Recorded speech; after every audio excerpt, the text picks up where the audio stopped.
दा फाइनाली आङो दाख्लै बावैसो जिथुनाखि इभिक्सन जानानै थांनाय हादानाव दंफैसै आङो सफैबाय आङो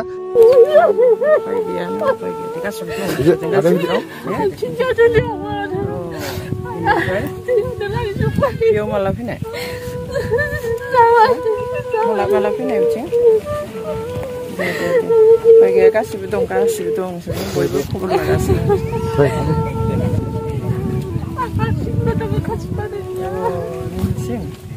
आरो सोर दं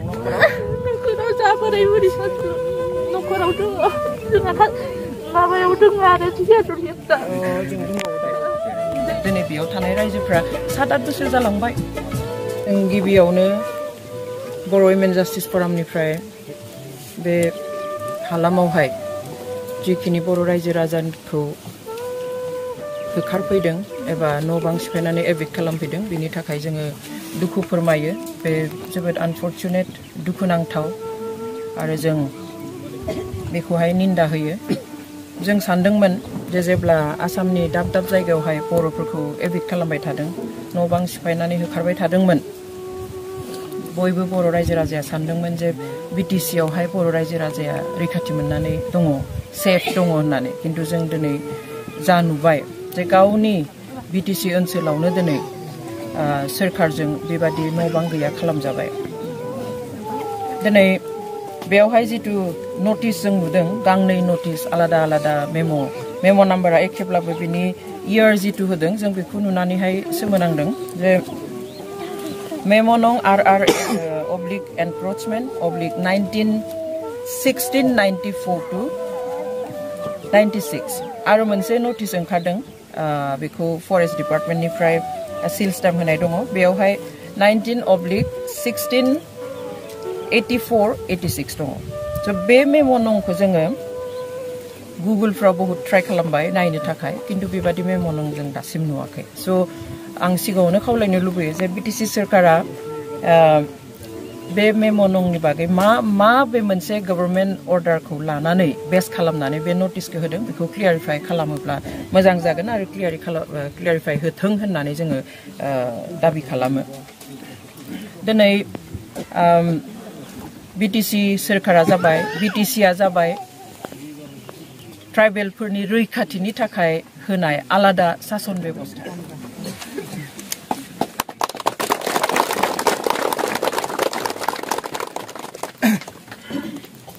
बेयाव हाग्रा दाननानै सोरबा न'से न'नै न' लुहांदोंब्ला बेखौ मानो नुवाखै बे जोंनि सोंथि बेवहाय गोसो जाब्लानो सिफायनानै गालांगोन गोसो जाब्लानो होस्रांनानै गालांगोन बे बालानि न' लुनाय बादि नङा बर' हारिनि बे रायजो जानाया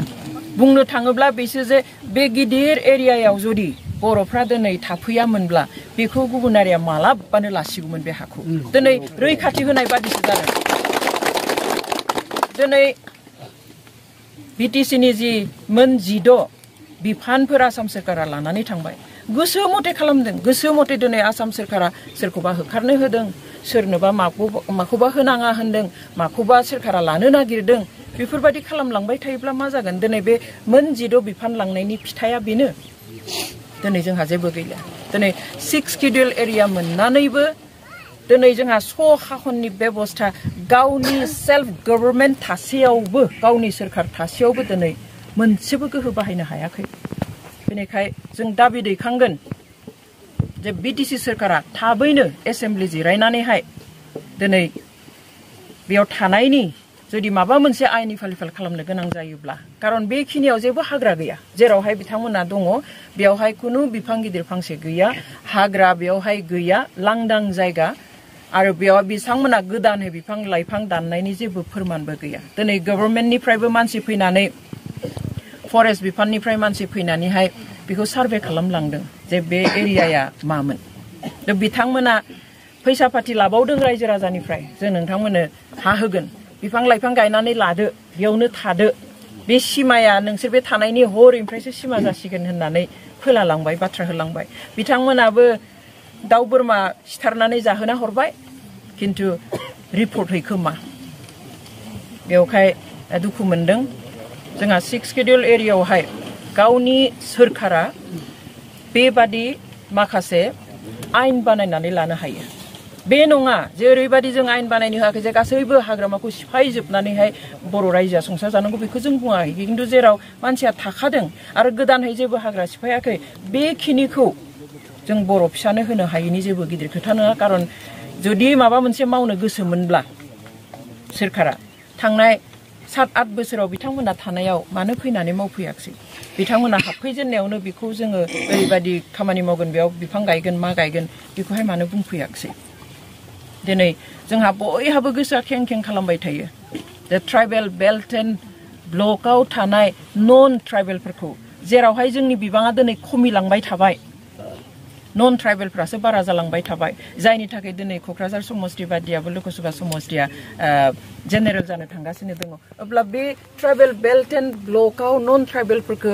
एभिक्ट खालामनायनि हाइकर्टआ होखानाय अर्डारबो दङ बेखौ दिनै मानो साहस खालामाखै आसाम सोरखारा मावनो थाखाय मानो एभिक्ट खालामाखै बर' हारिनि स्वार्थ ट्राइबेलफोरनि स्वार्थआव दिनै बिटिसि सोरखारा मानो एभिक्ट खालामनायनि मानो साहस खालामाखै गावनि फिसाफोरखौ बेबादि एभिक्ट खालामनानै जोंनि गावनि अनजिमाखौनो खमायनानै जों मा जानो थांगासिनो दङ बेवहाय रायजो राजाखौ खावलायो जों बयबो सांग्रां जानांसिगोन जोंनि इयुना मोजां नङा जोङो गोजों फिउचार नुहुराखै बर'नि थाखाय बेवहाय जों बयबो सांग्रां जानानैहाय जों माबादि गावखौनो गाव सेफगार्ड होनानै थानो हागोन बेनि थाखाय जों बयबो रेडि जानांगोन आरो बेयाव थानाय गासिबो खहा जानाय रायजो राजाखौ जों खावलायो बेवहाय जोङो बर' वुमेन जास्टिस फराम आरो इउनाइटेड एक्स एनडिएफबि फराम दङ थ' बिथांमोननिफ्राय जानानै जों खावलायो जे नोंथांमोना गोसो बायनो नाङा गासैबो बर' रायजो राजाया नोंथांमोनजों दङ बेनि बिसारा जानांगोन आरो बिनि क्लियारिफाइ नैबे मेम' नाम्बारखौ माबेनिफ्राय होदों मोननै अर्डाराव आलादा मेम' नाम्बार दङ बेखौ जों क्लियारिफाइ खालामनायखौ लुबैयो आरो लोगोसे जों डिमान्ड खालामो बिटिसि सोरखारा जाहाथे जों मिन्थिगौ जे 2006 नि फरेस्ट डुवेलार एक्ट मथेब्ला फरेस्ट एरियायावहाय थानो हायो खिन्थु जों बेखौ बुंनो थाङाखै जे गोदानै हाग्रायाव हाबनानै थानायनि खोथा खिन्थु बेयाव जेरावहाय 7-8 बोसोर थाखांबाय बिनि सिगाङावबो बे हाया ओरैनो बिदि गोलैनानै दंमोन बेनिखायसो थाफैदों आरो जायफ्रा बेयाव हा गैया फ्लाड एफेक्टेड दैबानाजों हा एख'जानाय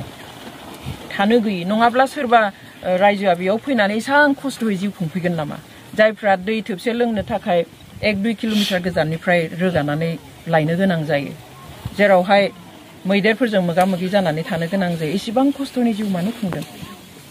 हा गैयिखाय थाफैदों बेवहाय बिथांमोननि थाखाय बेबस्था जाथे खालामो आं गले गले बेखौ बुङो जे बिटिसि सोरखारा ट्राइबेलफोरनि प्रटेक्शननि थाखाय जाहाथे